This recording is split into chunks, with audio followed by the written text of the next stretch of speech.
Hello everybody and welcome to That's Football. Should Mason Greenwood play for Manchester United again? Should he play football again? We're going to get into that. Obviously, the news broke yesterday that Mason Greenwood's criminal charges have been dropped by the Crown Prosecution Service and the police.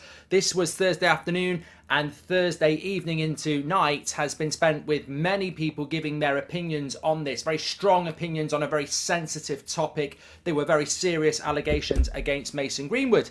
I've done a video on the United stand because it's a Manchester United player, but a lot of people have said, can you do something on That's Football? Because there's other people who have an opinion on this. Even though Mason Greenwood's a Manchester United footballer, he's also a footballer, and many fans of many clubs have opinions on it that they can relate to.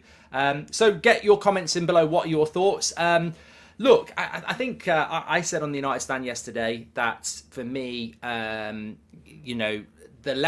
law of the land is innocent till proven guilty in the UK. And that's what people are talking about when they say innocent till proven guilty. By law, you are innocent until you are proven guilty. However, in the public opinion, the court of public opinion, people are absolutely right to say just because you don't get found guilty of something doesn't mean you didn't do it. There are people who do speeding and get off on technicalities because the equipment used by the police was found to be faulty. You could have been doing 100 miles an hour. You won't get done. So let's live in the real world. There is innocent till proven guilty in law, and that is what's happened here. In the eyes of the law, there is no crime, therefore somebody is innocent. But in the court of real, common sense or public opinion or whatever you want to call it, people do things and don't get found guilty for it for a variety of reasons. So I think that's very important to clarify at the start, because lots of people getting very frustrated and angry saying just because you don't get done in court doesn't mean you didn't do it. And you've got lots of people saying he's innocent, he didn't get found. There's a massive grey area in between those two statements. Look, I reacted to this yesterday, got clipped up on stuff because we were talking for 45 minutes. We've got a community of United fans who are split, frustrated, upset. And we were talking about hypotheticals about what could happen here, there and everywhere.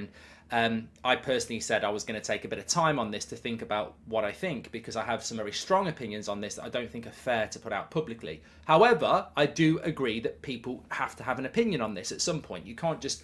that there are certain ex-players of United, etc., who I think have to come out and make a statement on it at some point, and the media do. And to be fair, many good journalists have already said their bit. Both ways we've had statements, and I think those things do have to happen because it's such a big thing that you can't really not have an opinion on it, because by not having an opinion, I think you're almost brushing it under the carpet. I almost respect people who have an opinion on it, but I do also agree that you've got to take time on it. The thing I can't move past, and I think the thing I can't move past that people keep messaging me about is the audio clip. The audio clip and the pictures that were put out when this first broke a year ago. That is the issue for a lot of people, because you hear it, it's traumatic. You see it, it's traumatic. And, the thing is, we will probably find out more about this situation as time develops, because it's no longer a criminal case. So I imagine there'll be leaks to journalists and stories and friends of this person says this and that and the other. But the interesting thing somebody said to me was that in the statements that's been put out by clubs, the player themselves and everything like that, it's all about moving on and rebuilding. There's nothing about I'm happy that my innocence has been proven or anything like that, because obviously that's not what's happened. It's just the case has been dropped, so it leaves that bit of grey area. But I think that whether the player should play football again, I think that is the question. And the first thing I would say here is he will play football again.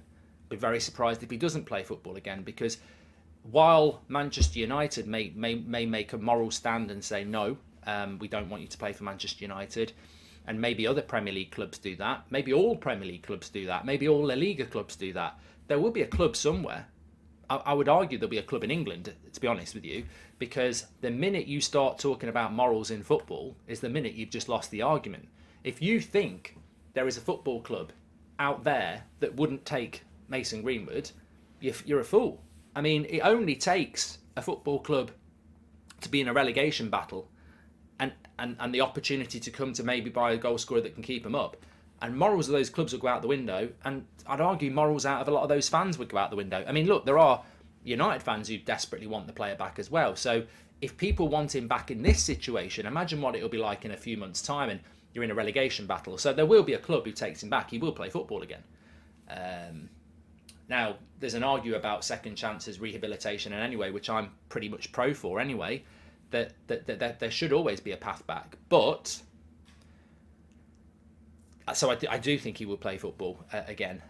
From a Manchester United standpoint, I actually think that the more I think about it, the more I think it can't happen, because you've had Manchester United supporters groups coming out against it. You've had, charities and, support groups coming out against it. You've got fans coming out against it. You've got fans saying, I won't support Man United again if Mason Greenwood isn't allowed to play for us, but you've got a lot of fans saying, I won't support Manchester United if he does. And it's not Brexit. It's not like 51% of the vote and that's the decision. I think with something like this, if you've even got 10% of your fan base that are against it, you've got to listen to the 10%. This is not a vote, and if you lose the vote by 51% to 49%, he can play.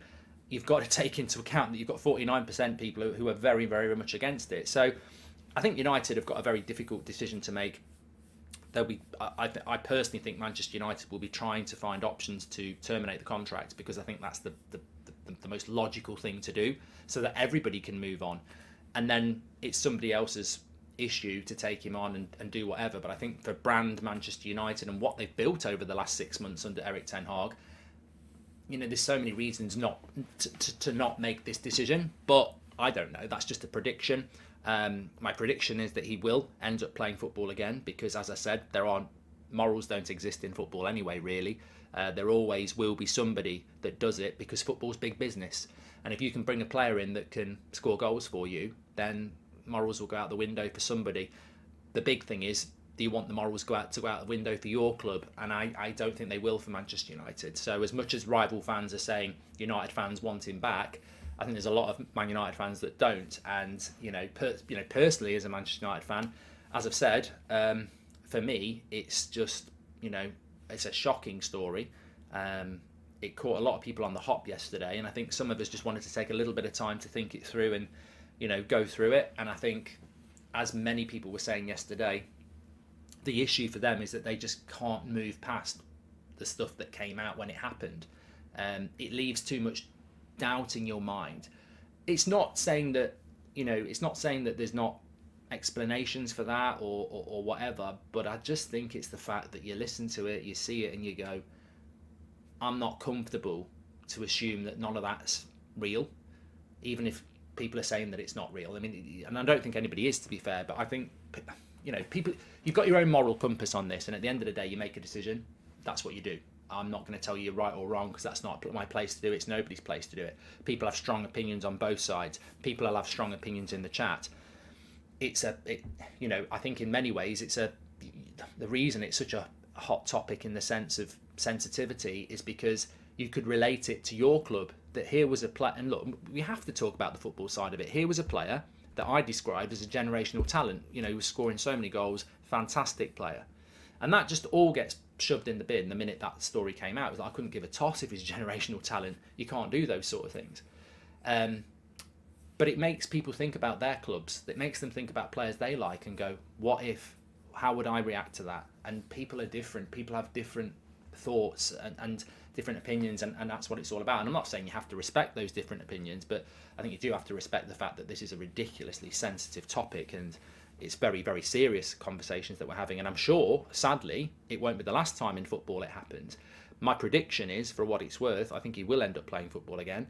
I don't think it will be for Manchester United, and I think then it becomes somebody else's conversation to resolve, doesn't it? Which I'm sure everybody will still have an opinion on, because there's non-Man United fans having an opinion on this, quite rightly. But look, I did want to just drop a video out there, because a lot of people said, could you can get your comments in below. I think the vast majority of people outside Manchester United don't think he should play again. And I think within Manchester United, there is a big divide on what should happen. Manchester United have got to tread very, very carefully, because, as I said, it's not Brexit. It's not a 50-50 vote and you go one way or the other. I think if you've got more than 10% of your fan base that really don't want it to happen, you've really got to think about that and how you conduct yourself as a football club. And I think that's what they will do, but time will tell. We'll see. Thanks everyone for watching. We have got Everton against Arsenal tomorrow lunchtime. I'll speak to you on that. Take care.